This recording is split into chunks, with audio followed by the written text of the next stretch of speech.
दुनिया में पति पत्नी के रिश्ते को पवित्र रिश्ता नहीं कहा जाता। मैं यहाँ पे प्रवचन सुनने नहीं आई हूँ रजत, तो प्लीज मुझे समझाने की कोशिश मत करो।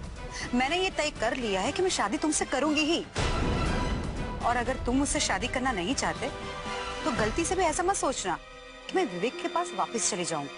मैं वहां पर कभी नहीं जाऊंगी। रश्मि, गुस्सा इंसान की सोच को खा जाता है, इसलिए फैसले गुस्से में नहीं, गुस्सा ठंडा होने के बाद करने चाहिए। घर जाओ और ठंडे दिमाग से सोचो, तब जाके तुम सही और गलत का फैसला कर पाओगी। फैसला मैं कर आई हूँ रजत। अब तुम्हारे फैसले के बाद मैं तय करूंगी अपनी जिंदगी और मौत का फैसला। और ये याद रख लो, अगर हम लोग की शादी नहीं हुई ना तो मेरी अर्थी को कांधा देने आ जाना, और कल तक मुझे हाँ या ना में जवाब चाहिए। Good bye.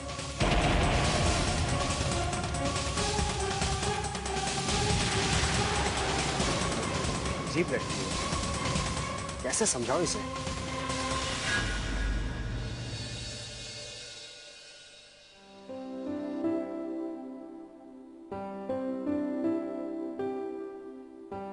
पंछी बनो उड़ती फिरो मस्त गगन में, आज मैं आजाद हो दुनिया के चमन में।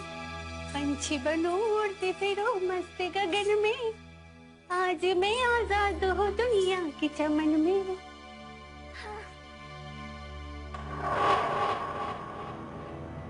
क्या बात, बहुत उड़ रही हो? लॉटरी लग गई है क्या? ऐसा ही समझ लो। क्यों, किसे लूट लिया? आपको मैं क्या लुटेरी लगती हूँ? उल्टा मेरे पास जो पैसे थे वो सब मैंने आप पे खर्च कर दिए, और आप मुझे ही लुटेरी कह रहे हो? छोड़ो उस बात को, और बात क्या है ये बताओ। तुम जो पहले थी अब वो नहीं हो, बदल गई हो। जमाने ने मुझे बदलने पे मजबूर कर दिया है, और वैसे आपने ही मुझे बर्बाद किया है। इल्जाम किसी और पर जाए ये अच्छा है। उसकी सजा तो मैं भुगत ही चुका हूँ। तुम्हारे आने से तृष्णा मुझे छोड़कर चली गई, और अपने साथ मेरे बच्चे को भी ले गई। मैं अपने बच्चे के बिना नहीं रह पाता हूँ।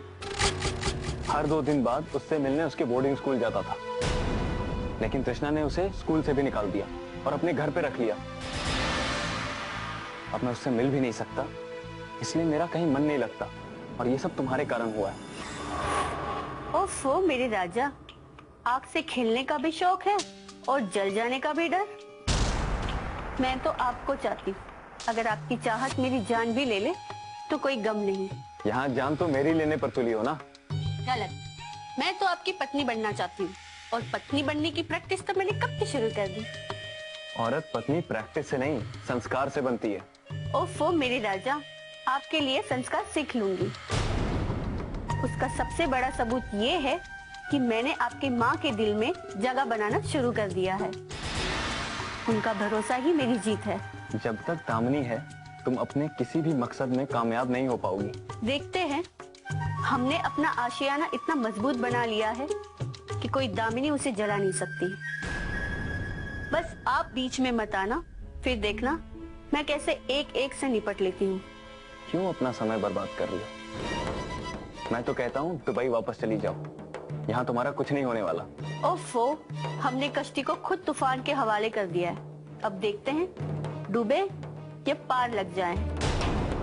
हमारी किस्मत बस आप देखते जाओ, वर्षा कहाँ कहाँ बरसती है और कहाँ कहाँ बाढ़ आती है, और सब कुछ हम अपने नाम करवा लेंगे। यहाँ तक कि देवराज भी हाथ मलता रह जाएगा। अब आ गई हूँ तो तेरी महफिल में किस्मत आजमा कर हम भी देखेंगे, अजी हाँ हम भी देखेंगे।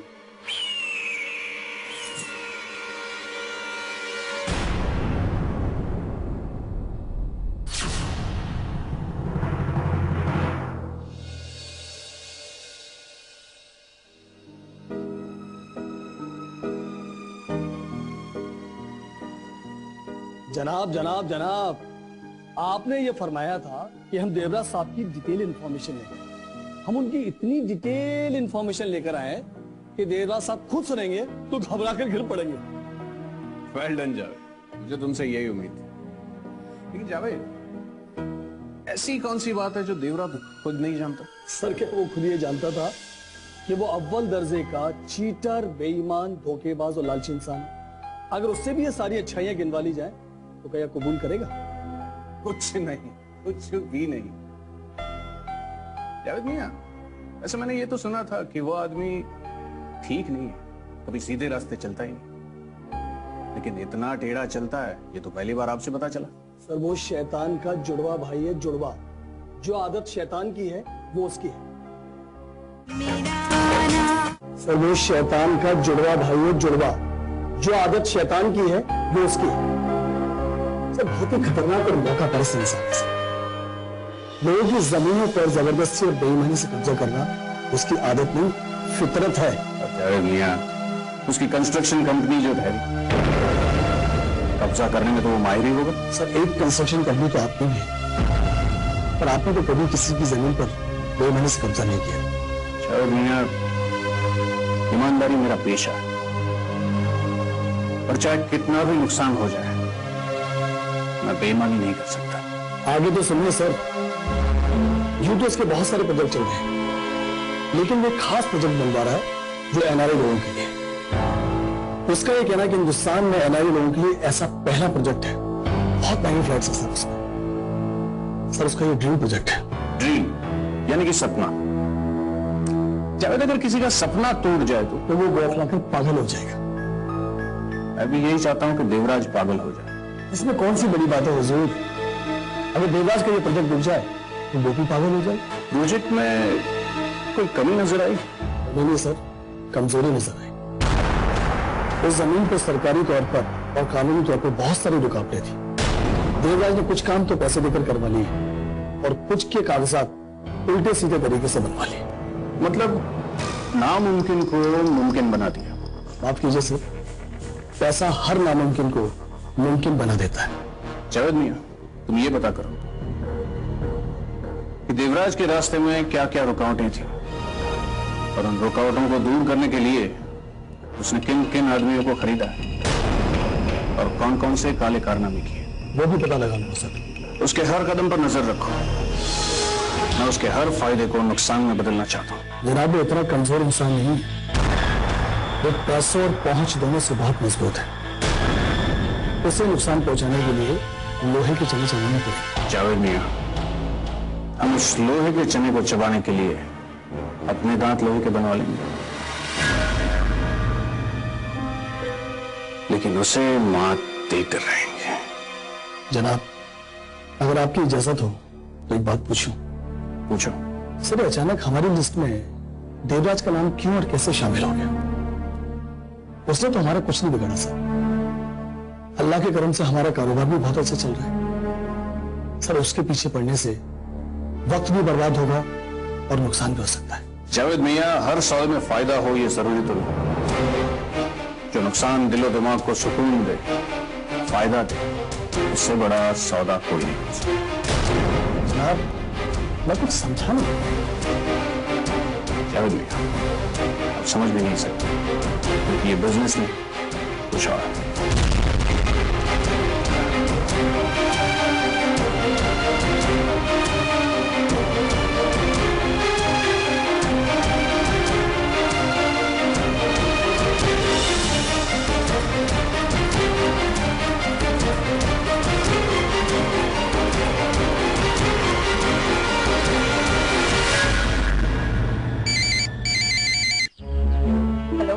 रश्मि, बेटा मैं बोल रही हूँ।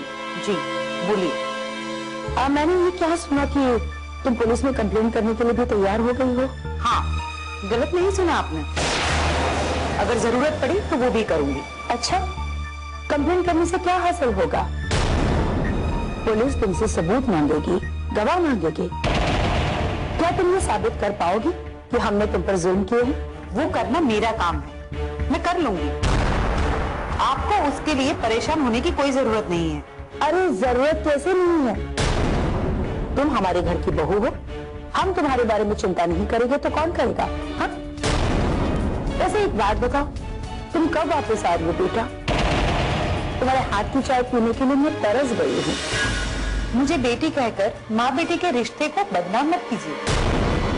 क्यों आऊं मैं? किस लिए आऊं? झाड़ू पोछा करने? बर्तन करने, खाना बनाने या कपड़े धोने? इसके लिए मुझे बहू बनाकर लेके गई थी। नौकरानी से ही बदतर हालत कर दी है मेरी। छोड़ूंगी नहीं मैं, किसी को भी नहीं छोड़ूंगी। पुलिस में कंप्लेंट करके जेल में भिजवा के रहूंगी, किसी को जेल नहीं होगी। वैसे बहू का जो फर्ज होता है, हमने वही काम तुमसे करवाए नहीं बल्कि तुम्हें सिखाया है। और अगर तुम ये सारा काम अपने घर से सीखकर आती तो तुम्हें ये घरेलू काम कभी जुल्म नहीं लगते। एक बात और, पुलिस हमारा कुछ नहीं बिगाड़ सकती। हमारे घर को तुम्हारे जैसी घर गृहस्थी वाली बहू की जरूरत है। हमें तुम्हारी जैसी बहू कहाँ मिलेगी? नहीं, मैं बहुत बुरी हूँ, मैं तलाक ले लूंगी। बिल्कुल नहीं, तुम बुरी नहीं हो। अगर तुम बुरी होती तो मैं विवेक से खुद कह देती कि वो तुम्हें तलाक दे दे। अब खैर छोड़ो इन बातों को। ये बता, तुम खुद यहाँ आ रही हो या मैं विवेक को वहाँ भेज दूं तुम्हें लाने के लिए? मैं नहीं आऊंगी। बोल दिया ना मैंने एक बार, आपने सुना नहीं क्या? मैं नहीं आऊंगी, नहीं आऊंगी, नहीं आऊंगी। मम्मी, आप इतने आराम और प्यार से क्यों बात कर रही थी? आग में घी डाल रही थी बेटा, और आग और ज्यादा भड़कती जा रही थी। मैं जितने प्यार से बात कर रही थी वो और भी जलकर चिल्ला रही थी। आपको लगता है वो आएगी? उसे हर हाल में यहाँ आना ही होगा विवेक। वो आएगी, जरूर आएगी, इतना तो मैं जानती हूँ।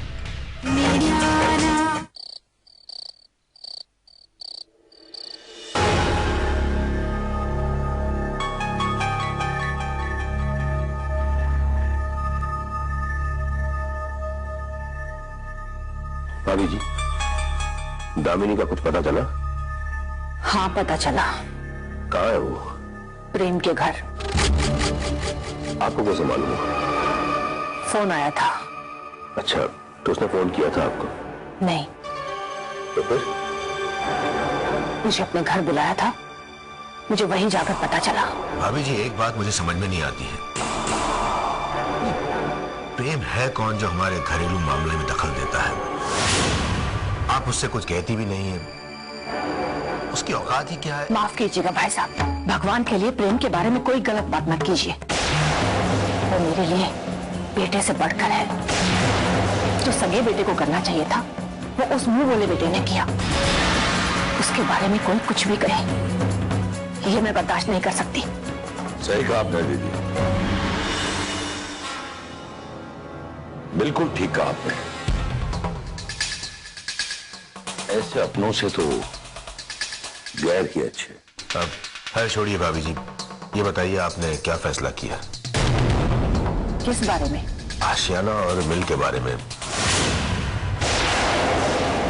देखिए ना ये प्रॉपर्टी होती और ना हमारी बच्ची हमसे दूर होती। देखिए भाई साहब, इस वक्त मेरा दिमाग सही नहीं है, इस बारे में बाद में बात करेंगे। अब मैं समझ सकता हूँ, मैं तो बस यही चाहता हूँ कि जितनी जल्दी हो सके आपको झंझट से छुटकारा मिल जाए। ठीक है, मैं चलता हूँ।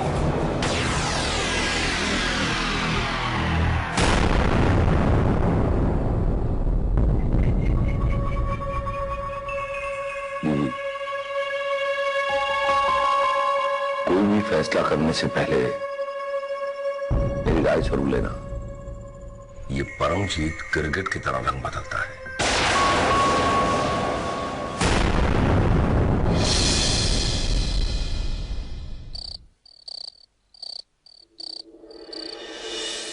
बस आंटी बस, पेट भर गया। अरे बाबा, खाओगे नहीं तो स्ट्रॉन्ग कैसे बनोगे? ये बोल बोल कर आपने इतना खिला दिया। ओहो, ठीक है, लास्ट प्लीज। खाओ। दामिनी, भाई एक बात तो है, जब से तुम आई हो ना, इसके नखरे बढ़ गए हैं। खबरदार तुमने मेरा मेरे सोने बेटे के बीच में बोला तो वो हमारा आपसी मामला है ना? ओहो, सॉरी बाबा, सॉरी। आगे से तुम्हारे इस आपसी मामले में मैं बिल्कुल नहीं बोलूंगा, ठीक है? चलो चलो बेटे, हम दोनों निर्णय करते हैं। पापा को बाय बाय बोलो। बाय बेटा, गुड नाइट। Good night. अरे संभल के। कितना अच्छे से देखभाल करती है ना आर्यन का, वैसे जैसे उसकी माँ हो। और उसकी माँ का मतलब आपकी पत्नी। पूर्णिमा तुम्हें क्या हो गया है? तुम्हारा दिमाग तो ठीक है ना? जो भी मुंह में आए बक देती हो। मैंने कितनी बार बोला है वो सिर्फ मेरी दोस्त है। क्या आप भी छोटी छोटी बातों पर गुस्सा हो जाते हैं? अरे पूर्णिमा तुम बात ही ऐसी कर देती हो। अरे मैं तो बस मजाक कर रही थी ना प्रेम। ऐसे आप दोनों की जोड़ी अच्छी लगती है।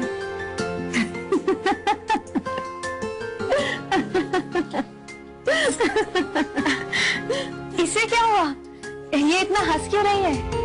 मुझे छोटी छोटी बातों में हंसने की आदत हो गई है। अच्छा प्रेम, तुम देवराज अंकल के बारे में कुछ बताने वाले थे। अरे हाँ दम, जहां तक मैंने देवराज और उसके चल रहे प्रोजेक्ट के बारे में सुना है, तो ऐसा है कि वो फिलहाल अपने एक ड्रीम प्रोजेक्ट पर काम कर रहा है। वो एक NRI कॉलोनी बनाने जा रहा है।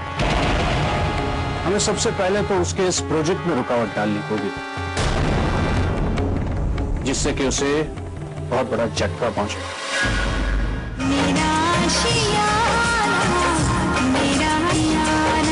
जिससे कि उसे बहुत बड़ा झटका पहुंचे। और हाँ, मैंने यहां तक सुना है कि वो प्रोजेक्ट करोड़ों का है और फिलहाल उस पर लाखों का इन्वेस्टमेंट हो भी चुका है। तुम बिल्कुल सही कह रहे हो प्रेम। उनका ये प्रोजेक्ट काफी समय से चल रहा है, बल्कि उन्होंने काफी पैसे भी डाल दिए इसमें। अगर अब उनके प्रोजेक्ट में कोई रुकावट आई तो बिल्कुल बौखला जाएंगे।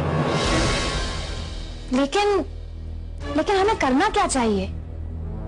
इसके लिए दामिनी तुम्हें खुद बिजनेस फील्ड में उतरना होगा। सोचो मत दामिनी, सोचने का वक्त निकल चुका है। अगर देवराज को बर्बाद करना है तो फौरन तुम्हें कोई मजबूत फैसला लेना होगा दामिनी।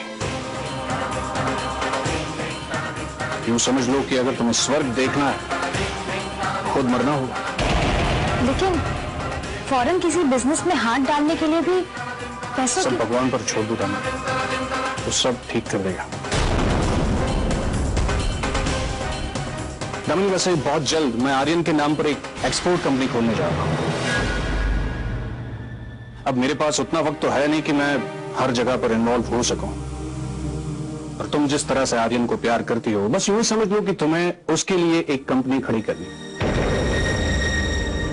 एक पार्टनरशिप फर्म बनाते हैं जिसमें इन्वेस्टमेंट मेरी होगी लेकिन मेहनत तुम्हारी होगी। 50% की पार्टनरशिप होगी दामिनी। मेरी तो सिर्फ गाइडलाइंस होंगी, बिजनेस पूरा तुम्हारा होगा। सोच लो दामिनी, ऐसा भी हो सकता है कि शायद ऊपर वाले ने माँ जी के जरिए मुझे तुम्हें ऐसे दिन के लिए मिलवाया। लेकिन हाँ दामिनी, जिस तरह से फायदे में पार्टनरशिप होगी उसी तरह से नुकसान में भी पार्टनरशिप होगी। सॉरी दामिनी, लेकिन बिजनेस में नो रिलेशनशिप। मुझे मंजूर है प्रेम। जितनी चोट मुझे देवराज अंकल ने दी है, उससे कई ज्यादा जख्म मैं उन्हें दूंगी।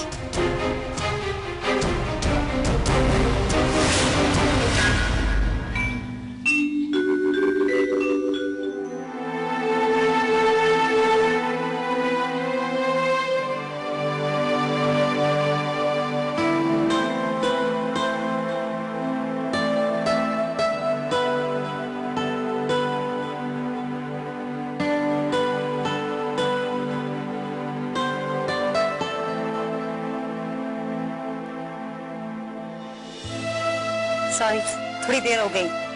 कोई बात नहीं, ऐसी हो। कैसी लग रही हो? एक्सटीरियर तो ठीक है, इंटीरियर का पता नहीं। कंस्ट्रक्शन कंपनी में काम करते हो ना, यही जो आपकी उम्मीद थी। चलो ये बताओ, कुछ सोचा? हाँ, बहुत कुछ। बहुत कुछ, पर हाँ या ना? हाँ। सही में? मगर अब क्या? मगर तुम्हें मेरा साथ देना होगा। विवेक और उसकी फैमिली को सबक सिखाने के लिए मैं तुम्हारे हर कदम पे साथ दूंगी, हर कदम पे।